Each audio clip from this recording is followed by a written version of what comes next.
आज जो है आप लोग को क्लास 9 के इकोनॉमिक्स सब्जेक्ट के आपका फर्स्ट चैप्टर पढ़ाने जा रहे हैं, जो बिहार के एक गांव की कहानी है। ठीक, इसमें से हम कुछ पार्ट जो है फर्स्ट वीडियो में हम बना दिए हैं, आपको पढ़ा दिए हैं।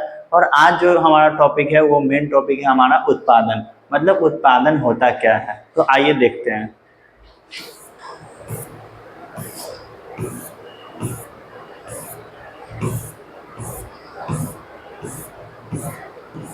हाँ, तो आज जो है मेन टॉपिक आपका क्या, हम लोग का क्या है, उत्पादन।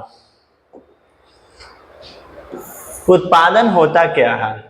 अर्थशास्त्र में देखा जाए, मतलब इकोनॉमिक्स में देखा जाए, तो उत्पादन का अर्थ है उपयोगिता का सृजन करना। मतलब कहने का मतलब है कि हम जो है अपने उपयोगिता के अनुसार जो है बहुत सारे वस्तुओं को हम क्या करते हैं, अपना बनाते हैं, निर्माण करते हैं। ठीक, उत्पादन के साधन के जानने से पूर्व हम उत्पादन के बारे में समझ स्थापित का प्रयास करेंगे। मतलब उत्पादन के साधन अब क्या क्या होता है, उससे जानने से पहले हम क्या जानेंगे कि हमारा उत्पादन होता क्या है। यह अर्थशास्त्र के अध्ययन का मुख्य भाग है। यह अर्थशास्त्र का मतलब आपका अर्थशास्त्र का जो है मेन भाग जो है आपका क्या है, उत्पादन है। ठीक, उत्पादन के द्वारा ही समाज में वस्तुओं एवं सेवाओं का सृजन होता है। मतलब उत्पादन के द्वारा ही हम लोग जितना भी समाज में अपना वस्तु को और सेवा का जो भी हम लोग उपयोग करते हैं वो सब किसके द्वारा करते हैं, उत्पादन के द्वारा ही करते हैं। जो हमारी आवश्यकता को क्या करता है, संतुष्ट करती है। जो हमारी आवश्यकता को क्या करती है, संतुष्ट करती है। मतलब जितना भी हम लोग को जितना भी आवश्यक रहता है कोई भी वस्तु है, ठीक, उसको हम लोग कहीं ना कहीं से बनाते हैं और उसी को हम लोग क्या करते हैं, आवश्यकता को पूर्ति करते हैं उसी के द्वारा। परंतु यहाँ यह ध्यान रखना आवश्यक है कि उत्पादन का अर्थ किसी भौतिक वस्तु का निर्माण करना नहीं है। अब एक बात इसमें भी आपको ध्यान रखना है कि मतलब कोई भी वस्तु को बना दिए, मतलब भौतिक वस्तु का निर्माण कर दिए तो वो उत्पादन हो गया, ये नहीं हुआ। बल्कि मनुष्य अपने आर्थिक प्रयास से प्रकृति द्वारा उपलब्ध किए गए पदार्थ के रूप, स्थान या अधिकार में परिवर्तन लाकर उन्हें अधिक उपयोगी बनाता है। ठीक, उसे उत्पादन कहते हैं। मतलब कहने का मतलब है कि प्रकृति के द्वारा वो सभी वस्तुएं हमें दिया गया है, निःशुल्क दिया गया है। अब उस निःशुल्क वस्तु को मनुष्य अपने आवश्यकता के लिए उसके आकार में, उसके स्थान में, आकार में और आकार में परिवर्तन लाकर उसको और हम अधिक उपयोगी बनाते हैं, ज्यादा से ज्यादा उपयोगी बनाते हैं, उसे उत्पादन कहेंगे। आर्थिक दृष्टि से हम इसे ही उत्पादन करते हैं। और आर्थिक दृष्टि से देखा जाए तो हमारा जो भी प्रकृति के द्वारा सभी जो वस्तुएं दे गया उसको हम अपने आवश्यकता अनुसार उसको हम दूसरे रूप में चेंज कर देते हैं, स्थान में चेंज कर देते, वही हमारा क्या कहलाता है, उत्पादन कहलाता है। उदाहरण के लिए एक बढ़ई जब लकड़ी को काट छाट कर उसे टेबल या कुर्सी बनाता है तो उसे उत्पादन कहा जाएगा, क्योंकि इससे लकड़ी की उपयोगिता बढ़ जाती है। इससे लकड़ी की उपयोगिता बढ़ जाती है। मतलब जब हम हमारा जंगल से जो भी लकड़ी वगैरह होता है, पेड़ से लकड़ी जो रहता है, बढ़ई उसको लाता है और उसको अच्छे तरह से उसको छील कर दम अच्छे से काट कर क्या करता है, हमारा बेंच टेबल कुर्सी बनाता है, जिससे हमारे क्या होता है, उसकी उस लकड़ी की जो उपयोगिता होती है बढ़ जाती है। इसे ही हम क्या कहेंगे, उत्पादन कहेंगे।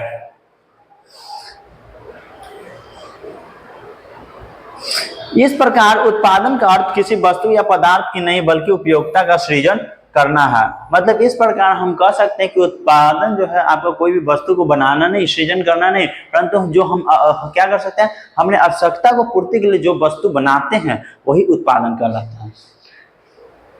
अर्थशास्त्र के इस भाग में उत्पादन के साधनों आपका भूमि है, श्रम है, पूंजी है, संगठन और उद्यम है एवं उत्पादन का तरीकों तथा सिद्धांतों का अध्ययन किया गया है। मतलब मेन आपका है उत्पादन तो समझ लिए, ठीक। अब है उत्पादन का साधन। तो उत्पादन का मेन साधन आपका क्या है, पहला है आपका भूमि। मतलब कोई भी आप वस्तु को उत्पादन करना है या आप फैक्ट्री वगैरह लगाना चाहते हैं तो सबसे पहले आपका भूमि होना जरूरी है, ठीक। उसके बाद है आपका श्रम भी होना आपके लिए जरूरी है। अगर आप कोई फैक्ट्री लगाते हैं, ठीक, तो आप बिना मेहनत के कोई भी वस्तु को तो उत्पादन नहीं कर सकते हैं, तो आपके लिए मेहनत भी जरूरी है। तीसरा आपका है पूंजी, मतलब आप जो है कोई भी फैक्ट्री लगाइएगा, कोई भी आप कारखाना लगाइएगा, तो आपके पास बिना पैसा के तो लगा नहीं पाइएगा, तो आपके पास पूंजी होना बहुत ही आवश्यक है। अब आता है संगठन। अब संगठन भी होना जरूरी है, आप तो अकेले कोई भी काम नहीं कर सकते हैं, उसके लिए आपके मजदूर वगैरह चाहिए, बहुत सारा आपको मैनेज करने वाला चाहिए, तो आपको संगठन भी जरूरी है, ठीक। अब आता है पांचवा, आता है आपका उद्यम। उद्यम क्या होता है, और साहस, उद्यम को बोलते हैं साहस भी, ठीक ना। तो अब उद्यम और साहस क्या होता है, तो आप कोई भी फैक्ट्री लगाते हैं, ठीक, अब फैक्ट्री में जो भी वस्तु बनाते हैं, तो आपको ये तो नहीं ना हम पता है, कंफर्म तो नहीं ना है कि कोई भी वस्तु बिक रहा है, कोई भी आपका वस्तु बिक ही जाएगा, मतलब सेल हो ही जाएगा। या ये भी हो सकता है कि आप फैक्ट्री लगाएं और खुदा ना खास्ते उसमें किसी तरह का प्रॉब्लम हो गया, आग वगैरह लग गया, तो आपका जो उसमें 1 करोड़ या 2 करोड़ रुपया उसमें लग गया, तो वो तो बर्बाद चला जाएगा। तो आप उस बीच में आप गलत कदम उठाते हैं, तो ये बहुत ही गलत है, ठीक। तो इसके लिए सबसे पहले आपको क्या है, आपको अंदर से उद्यम और साहसी होना चाहिए, मतलब बहादुर होना चाहिए कि आपको अगर उसमें अगर हानि भी हुआ, मतलब हानि भी हुआ, तो अपने आप को समझाकर फिर से क्या कर सकते हैं, आप अपना फैक्ट्री वगैरह और जो भी है अपना फिर से कोई भी वस्तु को उत्पादन कर सकते हैं। तो ये इतना आपको मैं बता दिया, अगर इसमें आपको किसी तरह का प्रॉब्लम है तो बोल सकते हैं, ठीक। तो उत्पादन के साधन क्या होता है, वस्तुओं तथा सेवाओं के उत्पादन के लिए कुछ साधनों की आवश्यकता पड़ती है, जिन्हें उत्पादन के साधन कहते हैं।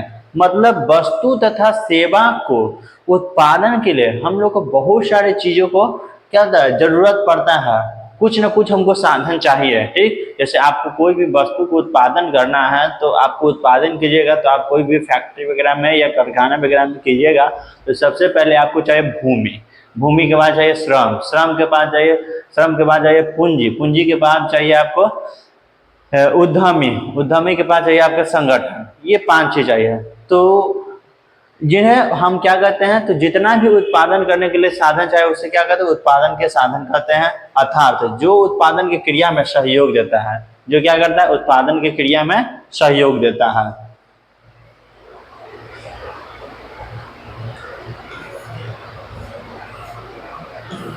जो उत्पादन के साधन में अर्थात जो उत्पादन की क्रिया में सहयोग देता है, वह उत्पादन का साधन है। उदाहरण के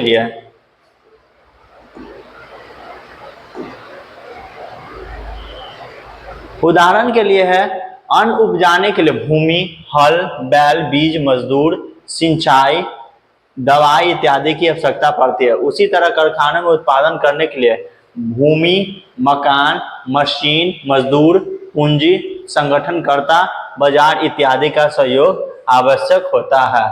मतलब अगर हम उत्पादन करना है, मतलब हम चाहते हैं कि अपने खेतों में फसल उपजाएं और फसल उपजा के अन्न उत्पादन करें, तो अन्न उत्पादन करने से पहले करना है, तो उसके लिए सबसे पहले हमको क्या चाहिए, पहले तो हमको भूमि चाहिए, भूमि के बाद चाहिए हमको हल चाहिए, हल के बाद चाहिए आपका बैल, जो आपको क्या कर सके, खेतों को जुताई हो सके। उसके बाद बीज चाहिए, बीज रोपेंगे तभी हमारा कोई भी अन्न उपजेगा। उसके बाद आपका मजदूर, मतलब हमको खेत में जितना भी साफ सफाई या हमको बोआना है, तो उसके लिए मजदूर चाहिए। उसके बाद सिंचाई व्यवस्था होना चाहिए, अगर हम खेत में अपना जब फसल लगा रहे हैं तो सिंचाई व्यवस्था भी होना चाहिए। अब हम डायरेक्टली मानसून पर निर्भर नहीं रह सकते हैं, हमें खुद का भी अपना सिंचाई व्यवस्था होना चाहिए। फिर उसके बाद है दवाई। अब कोई भी अन्न उपजा रहे हैं तो उसमें बहुत सारा आपका कीट वगैरह लग सकता है, जो अन्न को क्या कर सकता है, खराब कर सकता है ना, तो उसके लिए हमको दवाई भी चाहिए, ठीक, इत्यादि की आवश्यकता पड़ती है। उसी तरह कारखानों में उत्पादन करने के लिए भूमि, मकान, मशीन, मजदूर, पूंजी, संगठनकर्ता, बाजार और इत्यादि का सहयोग आवश्यक है। उसी तरह जब कोई कारखाना बैठाना चाहते हैं, फैक्ट्री बैठाना चाहते हैं और कोई वस्तु को उत्पादन करना चाहते हैं, तो सबसे पहले आपको चाहिए भूमि, भूमि के बाद फिर आपको चाहिए मकान, मकान के बाद चाहिए मशीन, मतलब मशीन के द्वारा क्या कर सकते हैं, आप वस्तु को उत्पादन कर सकते हैं। फिर मजदूर चाहिए मशीन को चलाने वाला, फिर पूंजी चाहिए। अब पूंजी सबसे बड़ा है, पूंजी के बिना आपका कुछ नहीं हो पाएगा, ठीक, पूंजी रहेगा तभी ये सब चीज आप कर पाइएगा। उसके बाद संगठनकर्ता भी, मतलब संगठन भी होना चाहिए।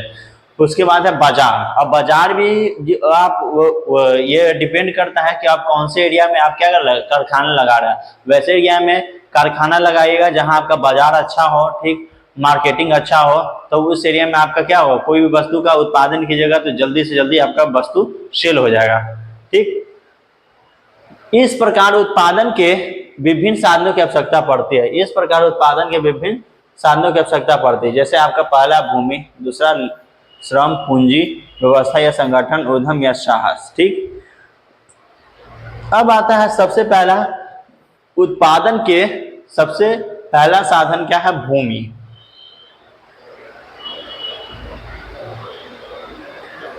उत्पादन के लिए सर्वप्रथम भूमि की आवश्यकता पड़ी है। उत्पादन के लिए सर्वप्रथम भूमि की आवश्यकता पड़ती है। मतलब कोई भी वस्तु को उत्पादन करना है तो सबसे पहले आपको चाहिए भूमि। भूमि के बिना कोई भी वस्तु का आप उत्पादन नहीं कर सकते हैं।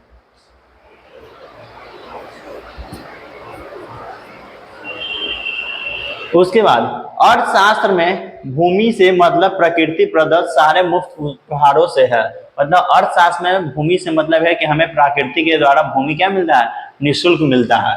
इस प्रकार भूमि के अंतर्गत भूमि की ऊपरी सतह के अतिरिक्त पहाड़, जंगल, नदी, समुद्र, हवा, धूप, खनिज आदि सम्मिलित है। इसी तरह से आपका जो है भूमि के जो आपका ऊपरी सतह है वो आप में उसमें आपका आता है कौन, पहाड़ भी आता है, जंगल आता है, नदी आता है, समुद्र आता है, हवा आता है, धूप आता है, खनिज आदि सम्मिलित है। अर्थात प्रकृति द्वारा मुफ्त में दी गई चीजों को भूमि कहा जाता है। मतलब वैसा वस्तु जो प्रकृति के द्वारा मुफ्त में दिया गया है, जो प्रकृति के द्वारा मुफ्त में दिया गया है उसे हम क्या कहते हैं, दी गई चीजों को भूमि कहा जाता है। उसे क्या कहते हैं, भूमि कहते हैं। प्रकृति के इन मुफ्त उपहारों से सर्वदा उत्पादन में सहायता मिलती है। प्राकृतिक के इन मुफ्त जो भी आपका निःशुल्क आपका उपहार मिला है, इससे उत्पादन में क्या मिलता है, सर्वदा सहायता मिलती है। भूमि उत्पादन का एक निष्क्रिय साधन है। भूमि जो है उत्पादन का एक क्या है, निष्क्रिय साधन है। ठीक, लेकिन फिर भी इसे उत्पादन का मौलिक साधन माना जाता है। लेकिन फिर भी इसे उत्पादन का क्या माना जाता है, मौलिक साधन माना जाता है। ठीक, अब इसी में है आपका प्रो मार्शल। प्रो मार्शल क्या बोले थे, प्रो मार्शल जो है, प्रो मार्शल के अनुसार भूमि का मतलब केवल जमीन की ऊपरी सतह से ही नहीं वरन उन सभी पदार्थों तथा शक्तियों से है जिन्हें प्रकृति ने मानव की सहायता के लिए भूमि, जल, वायु, प्रकाश तथा गर्मी के रूप में निःशुल्क प्रदान किया है। मतलब प्रो मार्शल बोले कि भूमि का मतलब सिर्फ आपका भूमि की ऊपरी सतह से नहीं है, ठीक, बल्कि आपका जो है उन सभी पदार्थ तथा शक्तियों से है जिन्हें प्रकृति क्या दी है, निःशुल्क दी है। जैसे में आपका भूमि निःशुल्क मिला है, जल निःशुल्क है, आपका वायु है, प्रकाश है तथा गर्मी के रूप में निःशुल्क प्रदान किया है।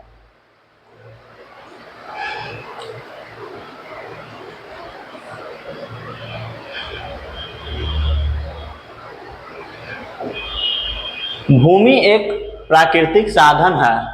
भूमि एक प्राकृतिक संसाधन है। भूमि एक क्या है, प्राकृतिक संसाधन है। मतलब भूमि जो है हमें प्राकृतिक के द्वारा मिला है। ठीक, अतः इसका सावधानी पूर्वक प्रयोग करने की जरूरत है। मतलब कहने का मतलब है कि इसका जो है भूमि का जो है हमें सावधानी पूर्वक प्रयोग करना चाहिए। वैज्ञानिक रिपोर्टों से संकेत मिलता है कि खेती की आधुनिक विधियों ने प्राकृतिक संसाधन का अत्यधिक प्रयोग किया है। मतलब बोला है कि वैज्ञानिक रिपोर्ट से मिला है कि आपका जो है खेती की आधुनिक विधियों ने, खेती की आधुनिक मतलब आजकल का जो विधि है उससे क्या हुआ, प्राकृतिक संसाधन का अत्यधिक प्रयोग किया है। मतलब ज्यादा अभी प्रयोग हुआ है। आधुनिक तरीकों से जब हम लोग खेती कर रहे हैं तो जितना भी आपका प्राकृतिक संसाधन है उसका ज्यादा प्रयोग हुआ है। अनेक क्षेत्रों में हरित क्रांति के कारण उर्वरकों के अधिक प्रयोग से मिट्टी की उर्वरता कम हो गई है। मतलब अनेक क्षेत्रों में हरित क्रांति के कारण जो है उर्वरकों के अधिक, मतलब जो भी हम लोग जो केमिकली जो हम लोग खाद वगैरह जो खेतों में छींटते हैं उससे क्या हुआ, वो तो हम जिस टाइम छींटते हैं उस टाइम तो हमारे फसल को उपज बढ़ाता है, परंतु कुछ समय बाद वो क्या करता है, हमारे मिट्टी में जितना भी उर्वरक शक्ति होता है उसको डायरेक्टली खत्म कर देता है।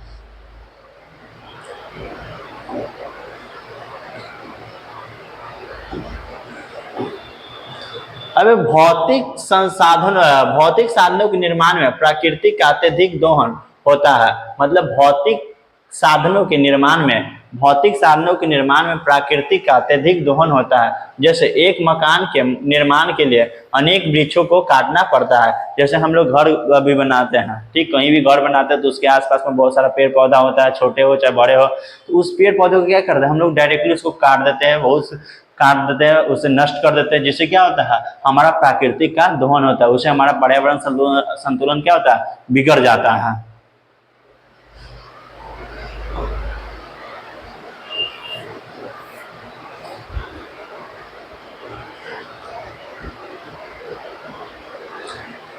अब है भूमि स्थिर है, ठीक। फतेहपुर में खेती उत्पादन की प्रमुख क्रिया है। मतलब फतेहपुर जो आपका एरिया है, जो गांव है, उसमें जो आपका उनका प्रमुख जो क्रिया है वो खेती करना है और खेती करके अन्न उग जाना है, ठीक। यहाँ काम करने वालों में 75% लोग अपनी जीविका के लिए खेती पर निर्भर है। मतलब यहाँ जितना भी लोग काम करते हैं वो खेती पर निर्भर रहते हैं, ठीक। 75% लोग जो है अपना खेती पर निर्भर रहते हैं और उसी से अपना जीविका चलाते हैं, मतलब अपना जिंदगी चलाते हैं। वे किसान अथवा कृषि श्रमिक हो सकते हैं। वे तो या तो वे खुद अपने बड़े किसान हो सकते हैं या क्या हो सकते हैं, वो खुद मजदूर हो सकते हैं, श्रमिक हो सकते हैं। इन लोगों का हित खेतों में उत्पादन प्रक्रिया से जुड़ा हुआ है। मतलब इन लोगों का जो संबंध जो है वो खेतों से जुड़ा हुआ है, मतलब खेतों में काम करना है, ठीक। खेती में प्रयुक्त भूमि क्षेत्र वस्तुतः स्थिर होता है। मतलब खेती में जो प्रयुक्त भूमि क्षेत्र जो है वो वस्तुतः जो है स्थिर रहता है। फतेहपुर गांव में 1961 से आज तक जुताई के अंतर्गत भूमि क्षेत्र में कोई विस्तार नहीं हुआ है। मतलब फतेहपुर गांव में 1960 से आज तक जो है जुताई के अंतर्गत भूमि क्षेत्र में कोई विस्तार नहीं हुआ, कोई फैलाव नहीं हुआ है।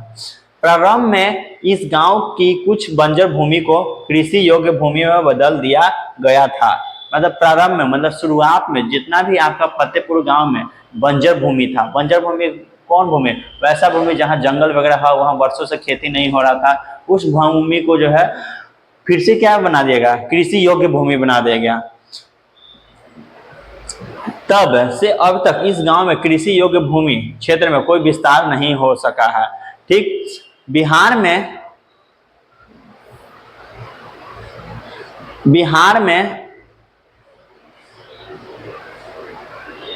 में लगभग अधिकांश लोग पर खेती की जाती है। मतलब बिहार में लगभग अधिकांश भूमि जो है, बिहार में अधिकांश भूमि पर आपका खेती की जाती है। कोई भूमि बेकार नहीं छोड़ी जाती है, कोई भूमि आपको जो है आपको खाली नहीं देखने के मिला। आप पूरे स्टेट में घूम जाइए, पूरे आपका जो है पूरे बिहार स्टेट में घूम जाइए, जितना भी डिस्ट्रिक्ट है वहाँ जितना भी देखेगा तो ज़्यादातर आपको वैसे भूमि मिलेगा जहाँ आपका खेती हो रहा है।